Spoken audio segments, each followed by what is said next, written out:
I want to talk you through today the only 4 movements that you really need to build your workouts around for your upper body. So if you're interested in making changes to your upper body from the waist upwards, whether it's your arms or your shoulders or your midsection or your back or anything like that, you build your workout around these 4 types of movements. And as long as you have these 4 types of movements in, you can consider yourself having had a good upper body workout, and you can sprinkle in little bits around that.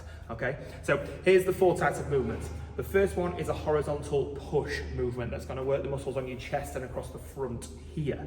This one's where you might be lying down on a bench, like this one down here, and doing a dumbbell press. You might be on a machine that we've got in the background over there. You might be using barbell. You might be using any kind of equipment, but the point is you're pushing a weight from your chest upwards here. Now a cue for this one is, generally speaking, you want to be bringing your elbows slightly out, not right up here, but slightly out, and driving your humerus, which is the upper arm bone, across your body inward. So always think when you're doing a chest press of some description or a horizontal push across your body, you're going to be driving your elbows across your body and then bringing them out to get that stretch. That's the first movement. The second movement is the inverse of that. So rather than a horizontal push, it's a horizontal pull.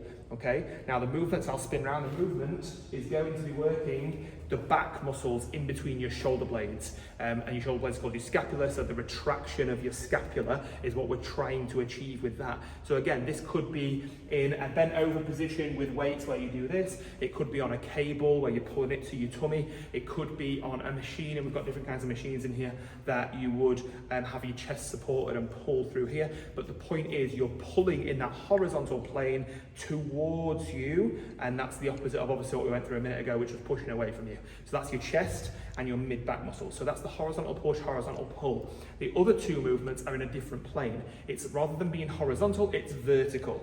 Okay, so here we're going to start with movement number 3, which is a vertical push. So you're going to be pushing it above your head, generally in something like a shoulder press. Okay, so again, there's lots of different variations of this. You can have a bench upright and you can sit down and do a shoulder press on a bench. You can have a bar in your hands and stand up and do it. You can have dumbbells and stand up and do it. You can have machine-based versions of this, or Smith machines. Lots of different ways of doing this.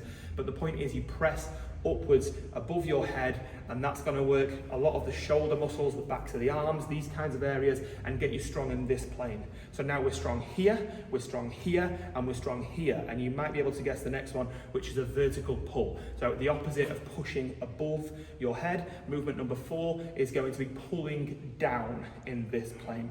Okay, so a pull down or a pull up if you're strong enough to do it, or an assisted pull up with a machine or with bands. These kinds of movements are where you're going to be getting a weight from up here and you're going to be pulling it down, and these is going to work again your back muscles, but it's different back muscles this time. It's not in between your shoulder blades, it's muscles called your lats, which sit around the sides of your back, and that's going to bring that little shaped toned look that brings in towards your waistline, and it's going to get you strong in this plane as well. Okay, so if you're strong in those 4 planes, you're strong at pushing in front of you, pulling in front of you, pushing above your head, and pulling down towards your body from above your head, then your upper body is going to have a really good foundation. Now you might need to sprinkle other kind of accessory movements in around those, that's absolutely fine, but those are the 4 main movements that you want to do probably at least once a week if you're interested in having a strong and firm upper body from the waist upwards.